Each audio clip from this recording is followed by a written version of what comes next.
Ooh, all right. I love that motivation. 3, 4, 1. 2 more sections left to go in Chapter 3. So this is going to be about upgrading. So you already have existing hardware in your computer, but you want to upgrade or replace components for whatever reason. Maybe they failed, or you want to, Grace, add more capability, right? Maybe a faster NIC. What does a NIC allow us to do? Network interface card, connect to a network. Easy day? So maybe it failed, you're upgrading, maybe the user requirements change. You want to get away from, right, thinking about you. Like, oh, I play video games, I want to upgrade my computer to be faster. Well, that's not what we're training you for, right? This is a commercial course, right, to train users to be able to upgrade their computers. What does the customer need, etc. You must be my help. Yes. You want to just navigate the slides for me? Thanks, ITE. Maybe the software has upgraded, and because of that, you need new hardware. We're going to learn later on about different versions of operating systems, Windows 8, Windows 10, etc. With those upgrades, they've got different minimum hardware requirements. If you don't upgrade your computer for 10 years, and you upgrade your operating system, you're probably going to need to upgrade your hardware. Easy day? Maybe you upgrade one piece of hardware, and because of that, let's say you upgrade your motherboard. Are there other pieces of hardware you might have to update? Yeah, right? What slots for RAM are in there? What about your power requirements as well? Easy day? All right, we're going to scroll down, and we're going to learn first about a motherboard. Now, a motherboard is what? The backbone. Very good. Now, the backbone. I think we're starting to get what relevance that means. Right? When we learned about the hard drives had to be connected to the motherboard, everything's connected to the motherboard. Everything's connected to the backbone. Everything has to be compatible with that motherboard. So steps to upgrade a motherboard. Number 1, we want to look at our power supply. Not just our power supply, the case fans, the case LEDs, the buttons. Does everything attach to the old motherboard? We want to disconnect those cables from the motherboard. Whatever's in our expansion slots, we want to remove those. We want to place them in what are called anti-static bags. And these come with new hardware when you buy them. And this will reduce ESD, electrostatic discharge, so that way the buildup of electricity isn't going through there. And of course, when we're handling these, we probably want to wear an anti-static wrist strap, maybe a grounding mat. But these unused components, you don't want to just have them laying like we've got here or in the lab, right? You want them to be in anti-static bags. Those are kind of opaque, kind of clear. Johnson Brown? So the best practice, I can't put it on like a grounded mat, just do the anti-static bag. That's always the safest for long-term storage. In fact, if you're like upgrading, you'd have it right here until you need to use it, then you'd take it out of the bag to lower your risk. Good question. Step 4, you want to record how the motherboard is secured to the case. What do we call those components that secure the motherboard to the case? Standoffs. They can be metal or plastic. Raise that motherboard off the chassis. So make sure they're non-metallic. Maybe there's insulators. Do they need to be replaced, etc. Because you get a new motherboard, does it go in where are the screws? Where are the standoffs going to go? Do they attach to the case in the same location, or does it not? And I need to buy a new case now. It's all things you want to research beforehand, and you're not just, oh, I got a new motherboard, I got everything else that goes into it, and then, oh, it doesn't attach to your case or your chassis. Step 5, remove the motherboard from the case. Step 6, examine the new motherboard. Look where all the new connections are, the new SATA, etc. Front panel connectors that attach to the motherboard for the front of the case. Step 7, examine the I/O shield. I/O stands for input, output. That's going to be on the back.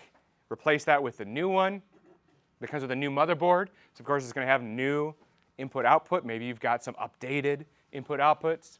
Step 8, insert and secure the motherboard into the case. Consult the manufacturer.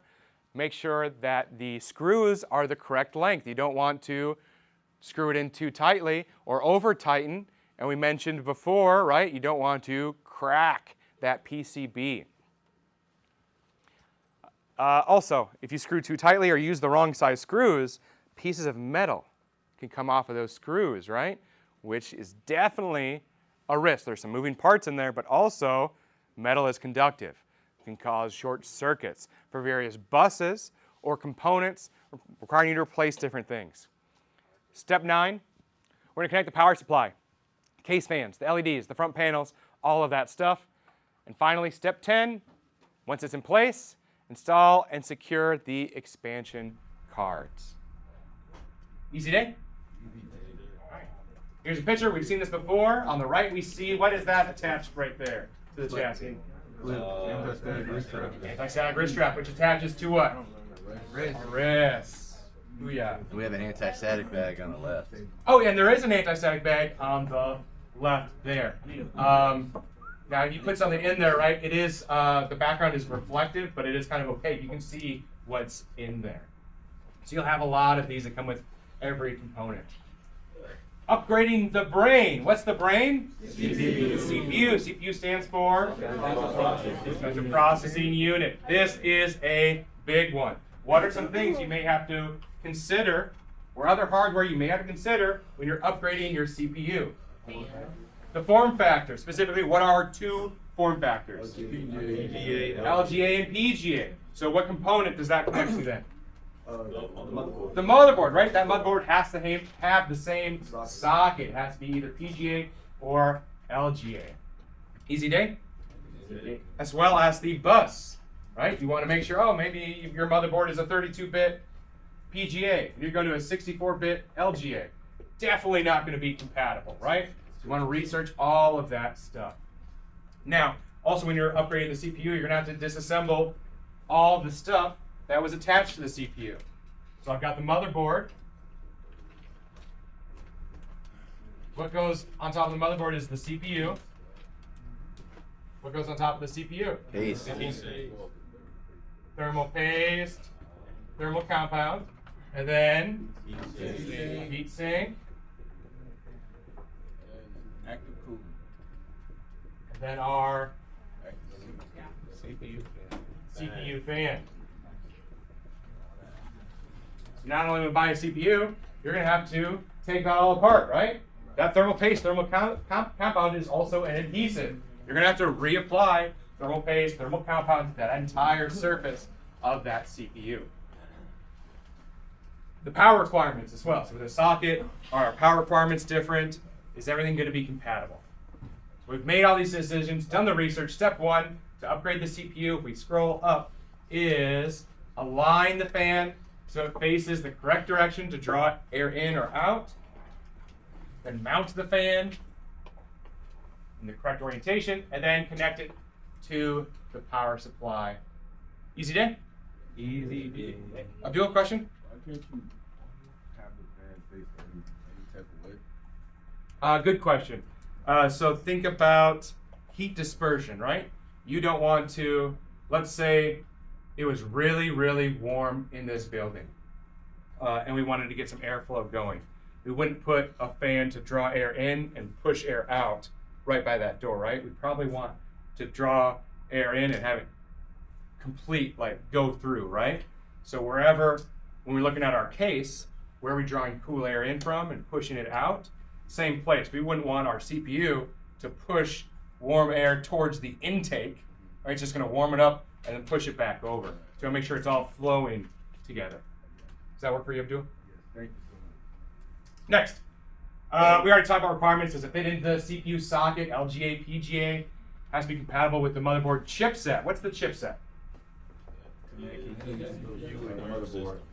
Now the hardware in that motherboard, right, including the CPU. So it has to be compatible with that new CPU and the power supply as well. Storage devices. For internal storage devices, what would be some reasons we might be upgrading our storage? You need more storage. What could be some reasons we want more storage? Think about what we talked about yesterday. Speed, redundancy for RAID, right? If you're going to utilize RAID, you need a minimum of how many storage devices? 2, right? If you only have 1, in order for RAID to work, you may be upgrading to a RAID array and have 2 storage devices depending on what you're using, right? 0, 1, 2, 5, 6, not 7.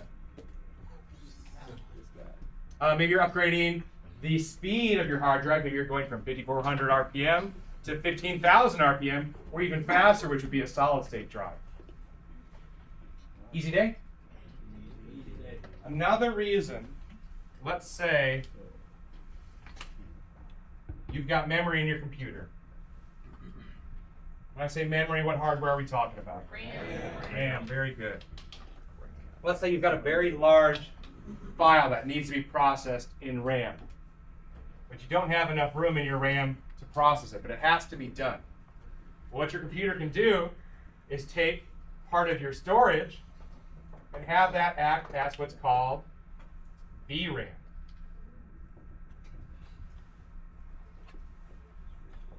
Or, what do you think the V stands for? Virtual. Virtual RAM. Very good. Another name for this is System Swap File.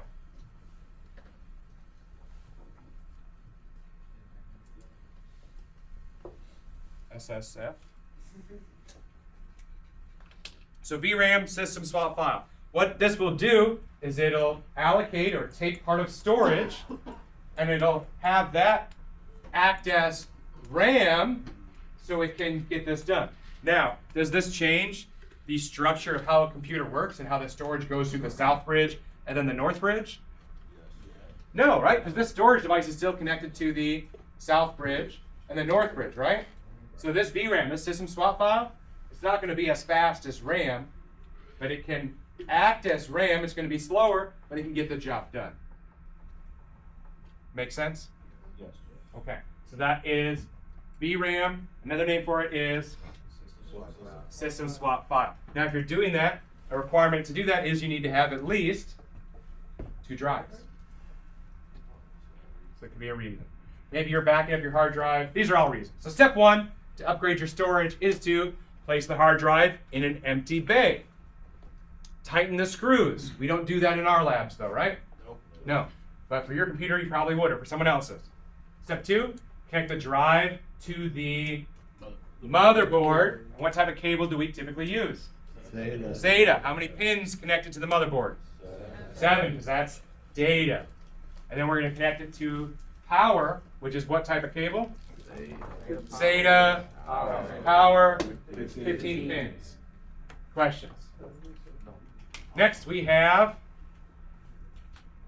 peripherals. When we say peripherals, we're talking about things outside that we're going to use. Our input-output devices, keyboard, mouse, etc. So maybe you're getting carpal tunnel, like Mr. Novak, and you want an ergonomic keyboard, so you can type at up to 23 words per minute, or whatever you do. Van dying over there. Best joke yet. Maybe you want a mouse with all the cool gaming buttons, right? So of course you want to make sure it's compatible, and that you have the peripherals to do it, enough ports, etc. Easy day? Awesome. Moving on. Here we have a USB hub to connect multiple USB devices. So you can connect several peripherals.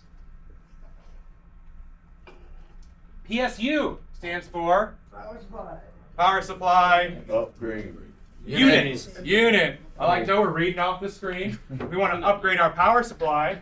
It's probably because, well, the power supply went bad, or maybe we've upgraded components in our computer, and we want to ensure that it provides enough power, wattage, right, for it. Maybe we just add one more hard drive, but our power supply unit didn't have enough SATA cables to power it. So we buy one. But when you're building it, when you're designing, you always want to plan for the future. So when you're doing this, don't just plan to meet your minimum requirements, but also upgrades in the future. Easy day? Yeah. Now, of course, one of the big things for the power supply is, does it fit into the case? Does it have the correct connection for the motherboard? Right? All of those things you want to take into account. Easy day? Moving on.